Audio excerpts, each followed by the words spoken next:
Bom dia, meus amigos.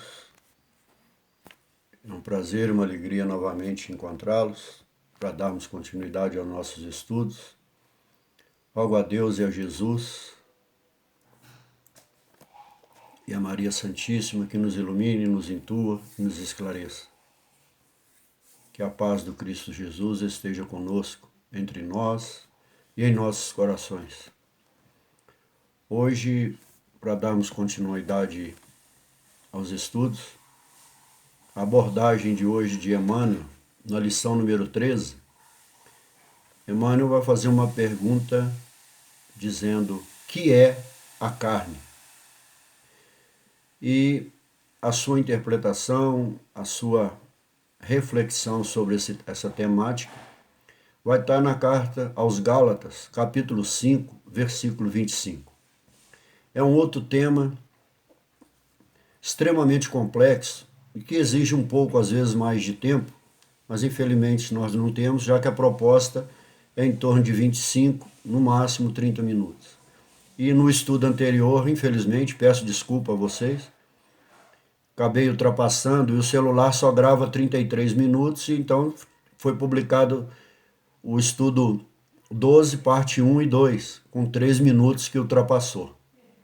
Mas a gente tenta, de todas as formas, fazer uma síntese, mesmo sabendo que é extremamente difícil, porque são ensinamentos belos que nos trazem muitos esclarecimentos na nossa relação com Cristo e com Deus e com a nossa própria vida.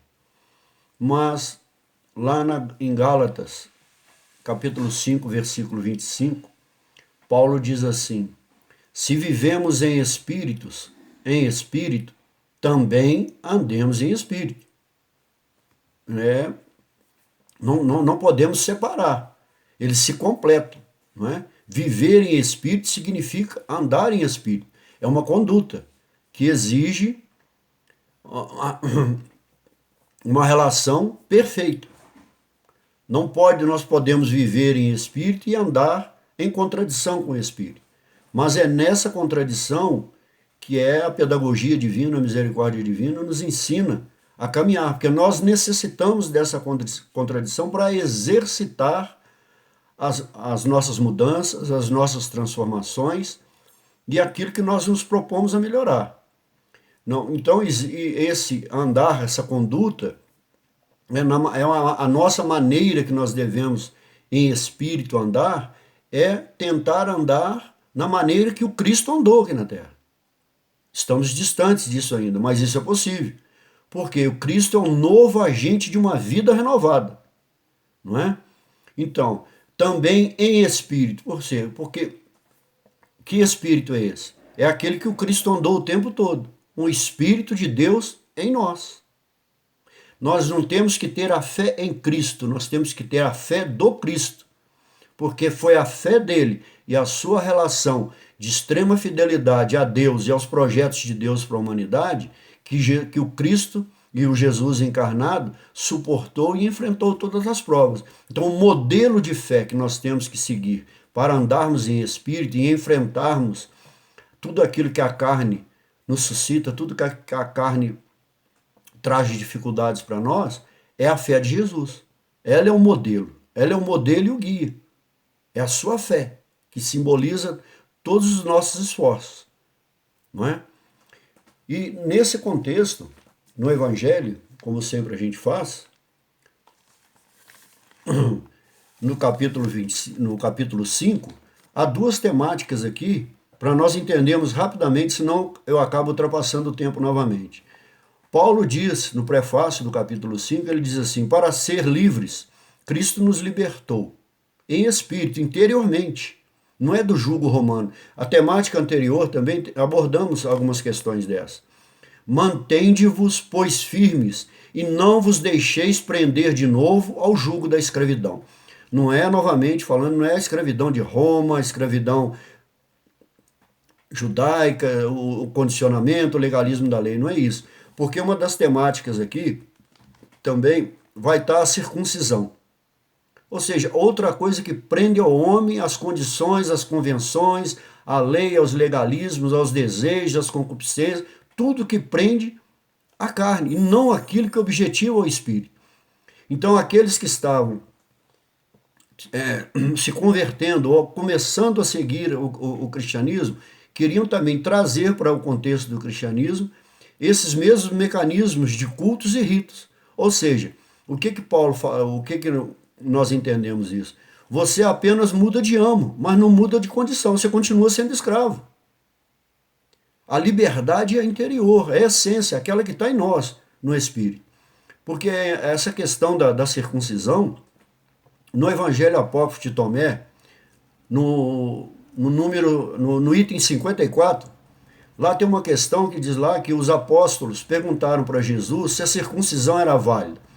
Jesus então responde mais ou menos assim: se a circuncisão fosse válida, o Pai, ou seja, Deus, já nos concebia circuncisos. A verdadeira circuncisão é a do Espírito. Ou seja, esse processo, porque o que ela traz em nós? Condicionamento. É um compromisso superficialista, que apenas nos diferencia. É uma marca que diz, eu sou judeu, eu sou grego, cada um tiver uma marca, uma característica. Isso não muda em nada. O que muda o que nos muda, o que nos transforma é interiormente. Não é? Então, Paulo, ele continua falando, ele continua nos trazendo, e a segunda temática que Paulo vai trazer para nós nesse capítulo, ele fala da liberdade cristã, ou seja, essa liberdade que nós devemos caminhar agora com a pedagogia do Cristo, com seus ensinamentos, não é? Então, com ela, nós devemos o quê? Ser guiados pelo Espírito. Então, ele diz no versículo 13, irmãos, foste chamados para a liberdade, mas não tomeis a liberdade como estímulo do instinto, antes servir uns aos outros por amor. Então, ser guiados pelo Espírito é ser conduzido pelo Espírito e pela a pedagogia do Cristo, que é sintetizada no amor. E aí ele segue, pois toda a lei, todos os vínculos pretéritos antigos, se cumpre com um só preceito, amarás o teu próximo como a ti mesmo. Aí ele fala, mas atenção, se vos mordeis e devorais mutuamente, acabareis consumindo uns aos outros. Ou seja, se continuar as mesmas discussões, os mesmos preceitos, as mesmas paixões, as mesmas prisões terrenas, nós não teremos a liberdade interior que é a do Espírito. Daremos continuidade no mesmo. Não haverá liberdade, apenas mudaremos de amo. De sermos servos de um judaísmo legalista para sermos servos de um cristianismo também legalista. E não é isso, não é essa a proposta de Jesus. É de uma liberdade interior. Então, quando ele fala a liberdade como estímulo do instinto animalesco nosso. O instinto é de fundamental importância para o ser humano, mas quando nós caminhamos impulsivamente e entendemos liberdade como libertinagem, como liberalidade, e como para absorvermos tudo que a vida terrena nos prende, o caminho certamente nos trará consequências muito graves. E Paulo, ele diz assim, olha, qual que é o fruto do Espírito, não é? Paulo diz assim, mas se o Espírito vos guia, não estáis sujeito à lei.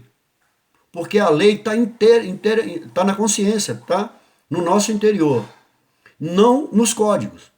As ações do instinto são manifestas, são exteriores, são extrínsecas a nós. Olha o que é extrínsecos a nós que ele fala. A fornicação, a indecência, a devassidão, idolatria, inimizades, ou seja, tudo que é ruim, que é negativo. E nós nos prendemos a isso e temos dificuldade de nos libertar desses desejos. Agora ele fala, pelo contrário, o fruto, ou seja, lá ele não falou, o instinto, não há frutos a colher se nós não tivermos autodomínio. Agora, quando somos guiados pelo Espírito, dentro da pedagogia e dos ensinos do Cristo, seremos guiados pelo amor, ele diz, fruto do Espírito. Então, com o Espírito, nós colhemos algo. Olha, amor, alegria, paz, paciência, amabilidade, bondade, fidelidade, modéstia, autodomínio. Agora, olha que interessante que ele encerra nesse parágrafo. Contra isso não há lei. Não há nenhum impedimento. Contra isto, a liberdade é total. Nós podemos caminhar infinitamente. Não há obstáculos, não há lei. Por quê? Porque nessas ações não há arrependimentos. Não há necessidade de transformarmos em outra coisa. Porque essa é a lei. Esse é o vínculo das leis divinas e das leis naturais. Essas são internas, são intrínsecas a nós, não é? Ou seja, Paulo está falando, esses são os preceitos para que nós possamos viver em conformidade com o Espírito. Então ele chega no versículo. Olha, os que são de Cristo crucificaram, ou seja, mortificaram esse instinto animalesco em nós, dentro de nós, com suas paixões e desejos. Nós vamos caminhando para encontrar o equilíbrio e o domínio de nós mesmos. Não seja, se vivemos pelo Espírito, sigamos o Espírito. Não sejamos vaidosos, provocadores, invejosos e etc. E ele deixa bem claro que nós não devemos imputar à carne aquilo que vem pela nossa impulsividade espiritual, pelos nossos vínculos, principalmente os pretéritos, que nós viemos aqui, estamos encarnados para superar essas dificuldades. Aquilo que nos fez falhar na encarnação anterior. Senão apenas viemos numa mesma encarnação, numa outra encarnação, escravizados dos mesmos preceitos. Não mudamos, não nos libertamos, porque a liberdade é interior.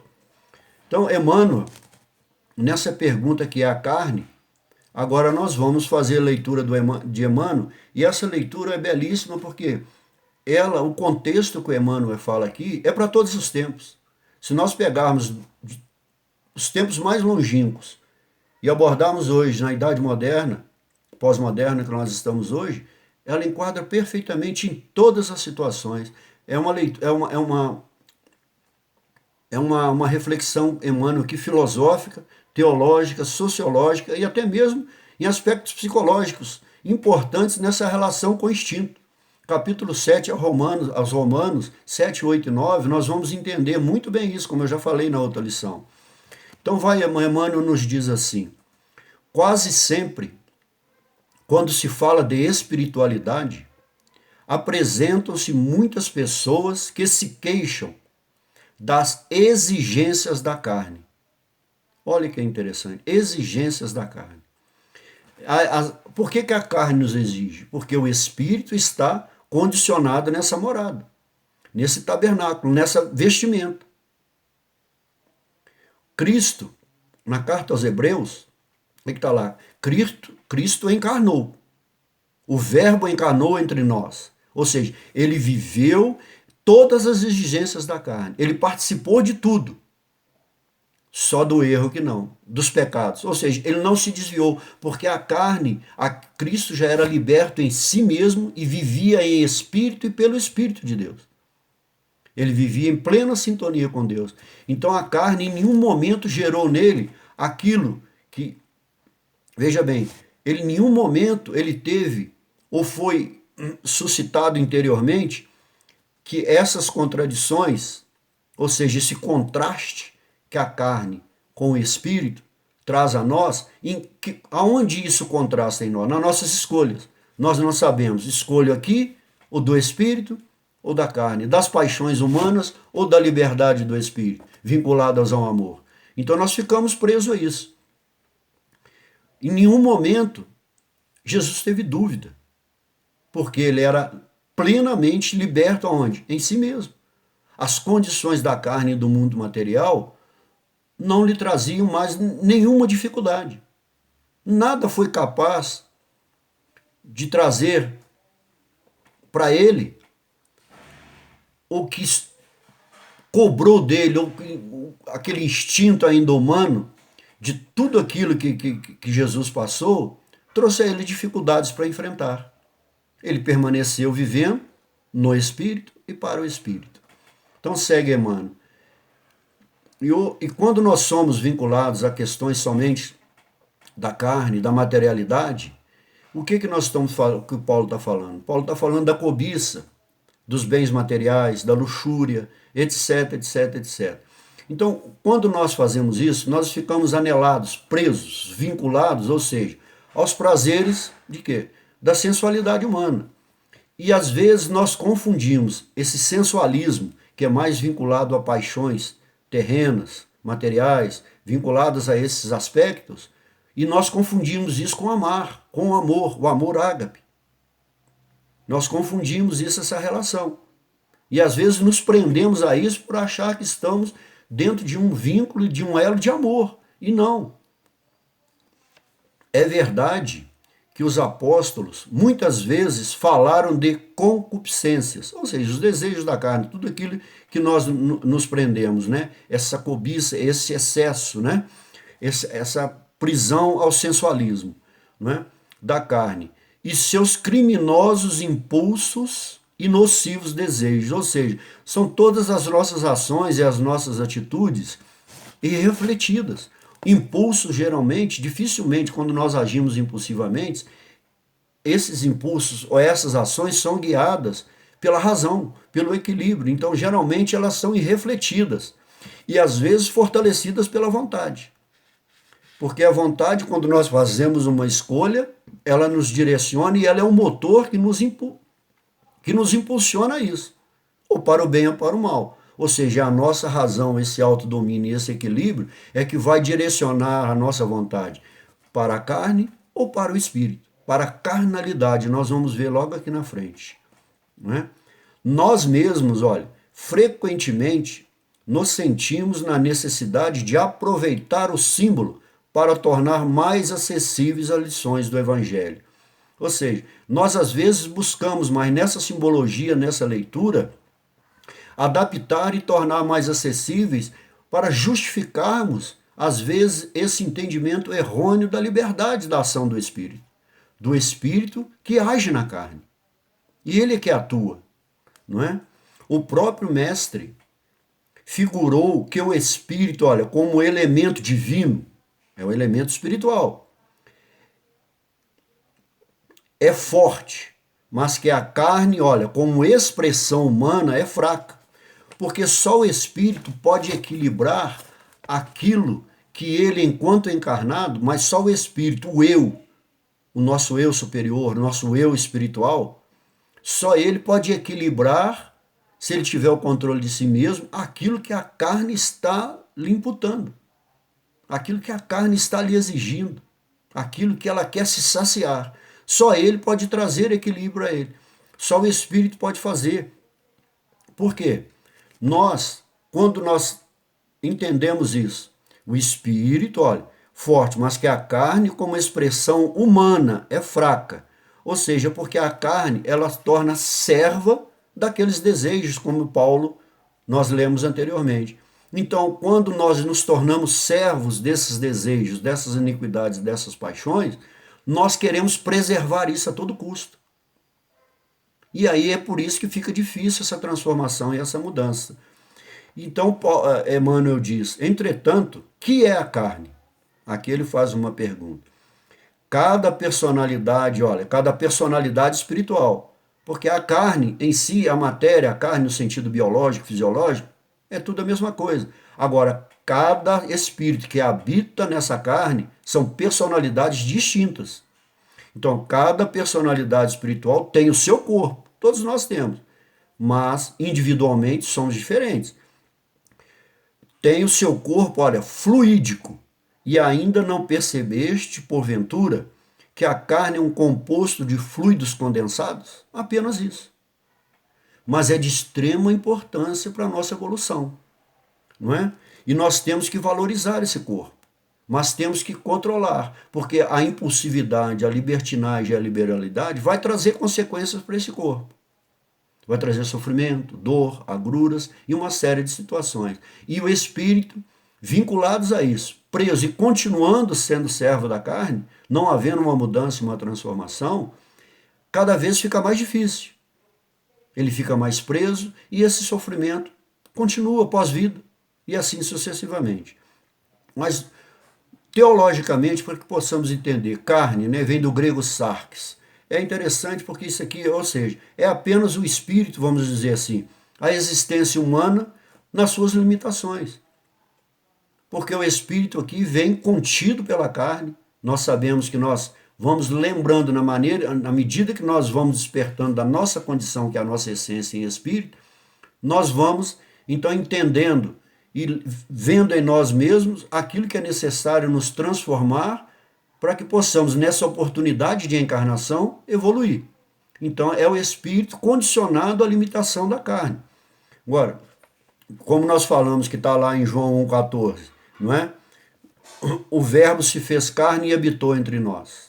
Ele apenas habitou, transitou aqui, mas não se vinculou àquilo que nós vamos agora falar que é diferente, ao sentido carnal, a carnalidade. Essa é que carnal, vamos dizer assim, é quando nós, em espírito, nós somos regidos pela carne, pelos preceitos da carne, da carnalidade, dos desejos e das paixões. Ou seja, por esses limites, não é?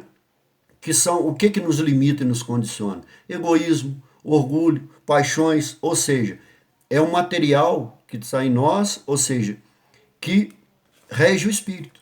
Nós somos conduzidos para esses valores, olha que interessante, que são extrínsecos a nós. Estão fora de nós. E a liberdade está em nós.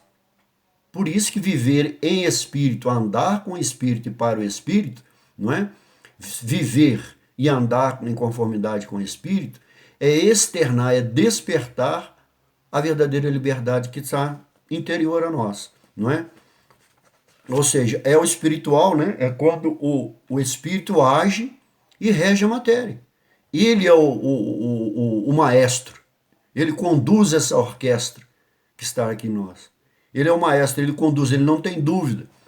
E quando o espírito rege a carne, ele só se conduz, vive e caminha no bem, nos preceitos que Paulo falou, que para isso não há lei, não há impedimento. Agora, não precisa a lei externa quando nós seguimos a carnalidade, quando a própria lei humana, as leis humanas, os vínculos humanos, não nos traz um impedimento, o próprio corpo em si, ele se corrompe, e aí nós sabemos, tem as doenças, as enfermidades, etc, etc, o próprio corpo entra em decadência. E aí vem o sofrimento. E às vezes nós atribuímos isso a Deus. Então continua Emmanuel. Naturalmente, esses fluidos, em se reunindo, obedecerão aos imperativos da existência terrestre, no que designais por lei da hereditariedade, ou seja, em se reunindo, imperativos da existência terrestre. Ou seja, aquilo que circunstancialmente nós vamos enfrentar em nós mesmos, não é? É uma série de circunstâncias, de dificuldades e também de facilidades que nós vivemos, que nós temos que saber nos relacionar com isso. Porque a carne, ou seja, a lei, os princípios da lei, da hereditariedade. Mas esse conjunto, olha, é passivo e não determina por si mesmo. As nossas características, os nossos vínculos hereditários, eles são passivos. São apenas características que nos vinculam à paternidade, à filiação, ao nosso modo de ser, à nossa conformidade material, à nossa forma. Mas ele é passivo. Quem direciona, quem conduz esse carro, que é o corpo, é o espírito. Podemos figurá-lo, olha, como casa terrestre, uma habitação, o tabernáculo, como diz Pedro, não é? Terrestre, dentro do qual o espírito é o dirigente, é o condutor. Habitação essa que tomará, olha, as características boas ou más de seu possuidor. Ou seja, quais são essas características? São as qualidades que distinguem cada individualidade, como Emmanuel falou. Nós vamos enfrentar, às vezes, as mesmas situações por modos diferentes.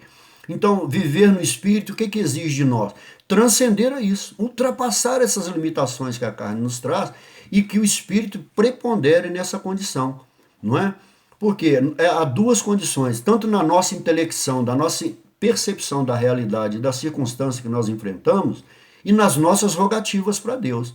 Porque se ficarmos rogando nas nossas rogativas a Deus, procurando apenas preservar continuamente os vínculos da carne, estaremos presos, continuaremos vinculados aos mesmos preceitos. Quando falamos em pecados da carne, podemos traduzir a expressão por faltas devidas à condição inferior do homem espiritual sobre o planeta. Ou seja, como comentário anterior, nós precisamos o quê? Transcender. Nós precisamos nos elevar, enfrentar, buscar ativamente essa liberdade interior, onde o meu eu vai conduzir, vai me direcionar nas trilhas daquilo que vai me trazer a verdadeira liberdade. Não mais preso aos vínculos humanos e aos condicionamentos humanos, aos dogmas humanos. É preciso, olha, se instale no homem a compreensão de sua necessidade. Olha, necessidade, esse termo é muito forte. Necessidade de autodomínio. Então, o princípio do necessário é quando não temos outra opção. Nós só temos a opção de trilharmos esse caminho para a liberdade desvinculado da prisão da carne se tivermos autodomínio. Esse é o único caminho. Autodomínio, acordando-lhe, despertando-lhe as faculdades de disciplinador e renovador de si mesmo. Ou seja, só nós podemos fazer. Primeiro nós temos que disciplinar essas faculdades, razão, instinto, etc, etc, né? E nos renovarmos. É isso que nós temos que fazer. Mas aí Emmanuel é brilhante, ele fala, e renovador de si mesmo. Em quê? Em Jesus Cristo. Porque ele é no Evangelho, é na Boa Nova, é nos seus ensinamentos que está o caminho para nós conquistarmos esse autodomínio. Ali está a sua pedagogia. Ali está o seu magistério de amor pela humanidade. É um projeto de educação do Espírito, para que possamos nos renovar. Ou seja, exige razão e uma fé equilibrada. E exige trabalho, muito trabalho. Ou seja, é uma mortificação, como diz Paulo, é uma mortificação interna, mas radical, extremamente radical, não é? Para que nós possamos nos liberar disso. Leiam o capítulo 6 da Carta aos Romanos, que vocês vão entender muito bem isso. E hoje, o que continua nos prendendo? Os mesmos preceitos, os dogmas, as nossas verdades, os nossos preconceitos, os nossos julgamentos, as nossas prepotências, os nossos condicionamentos, as nossas alienações, as ideologias e uma série de coisas que nós estamos presos aos vínculos humanos e não aos vínculos do Espírito. Um dos maiores absurdos, olha, de alguns discípulos, seguidores, é atribuir ao conjunto de células passivas, não é? Que servem ao homem a paternidade dos crimes e desvios da terra. Então somos nós mesmos que trazemos para nós, colhemos aí não os frutos do Espírito, colhemos aí frutos não adequados no nosso caminho, frutos das nossas inconsequências que vamos colher futuramente, quando retornarmos ao plano espiritual e certamente mais conscientes, viremos com provas mais difíceis, com expiações mais difíceis a enfrentar. Então é uma escolha que nós temos que fazer, não é? Quando sabemos, olha, que tudo procede do Espírito, porque somos nós que fazemos essas escolhas. É interessante, quando nós achamos que prepondera é a carne, ou seja, somos nós ainda que não nos descondicionamos disso. Não nos libertamos dessas condições, ou seja, do que é carnal, não o que é carne. Carne, esqueça, é apenas essa morada física, biológica, fisiológica, não é? Do que é carnal, ou seja, dos desejos, daquilo que nos causa dificuldade em nossas escolhas, não é? Liberdade exige, ou seja, uma participação em tudo, olha, isso é brilhante, quanto é divino, vinculado às leis divinas, espiritual, não é? E tem uma passagem que é muito interessante que diz assim, o amor, no sentido ágape, né, é o solo onde todos os dons espirituais, todas as graças, as benesses divinas são plantados e se desenvolvem. O amor é a fonte de toda a espiritualidade, não há outro caminho a seguir. Não tem outro mecanismo humano que nós podemos nos libertar dessa condição. Para nós encerrarmos, então, nós vamos lá na primeira carta aos Coríntios. Então, Paulo, nessa primeira carta aos Coríntios, no capítulo 10, aqui, Paulo está falando quais são os exemplos, o exemplo de Paulo daquilo que ele seguiu. Então ele fala que nessa corrida, para que ele possa receber a coroa incorruptível, que é a coroa do Espírito, Paulo diz assim, ao contrário, olha, treine o meu corpo. Ele treina o corpo para que ele tenha domínio das paixões humanas, daquilo que o prendeu. Treino o meu corpo, olha, e o submeto. Eu procuro conter os seus desejos, aquilo que ele está me cobrando, me exigindo em termos de paixões humanas. Para que não aconteça, olha, que depois de proclamar aos outros, ou seja, aquilo que é espírito, ele proclamar, ele passar, ele apenas transmitir, mas não fazer, não praticar, eu seja desclassificado. Ou seja, toda a sua evolução, o que nós estamos aprendendo? Evolução para o espírito, para a liberdade do espírito, exige disciplina. E hoje eu estava lendo uma frase do grande psicólogo. Para mim, eu respeito muito Freud, mas Jung, Carl Jung, para mim, as características da sua psicologia é a que mais encaixa, é a que mais me traz muitos ensinamentos e me ajuda muito naquilo que eu tenho tentado me propor como um caminho de seguir o caminho do Espírito, porque a psicologia dele é profundamente espiritualizada. Ele diz assim, olha, não há despertar de consciência sem dor, não tem como essa transformação, porque gera, quando nós precisamos nos libertar de alguma coisa, nós temos dificuldade em nos despojar disso. As pessoas farão de tudo, chegando aos limites do absurdo para evitar enfrentar a sua própria alma. Ninguém se torna iluminado por imaginar figuras de luz, mas sim por tornar consciente a escuridão, ou seja, aquilo que nos prende, aquilo que torna os obstáculos, são as escuridões, são as paixões, são aquilo que nos prende aos vínculos da carnalidade. E nós temos que viver isso, mas aprender a controlar isso em nós para termos uma liberdade maior na nossa trilha enquanto seres humanos. Muito obrigado, meus amigos. Tenham um bom domingo, com muita paz, muita saúde, uma ótima semana de trabalho, de atividade, e que Deus os proteja, nos proteja a todos os seus familiares, dessa pandemia, de tudo isso que nós estamos passando.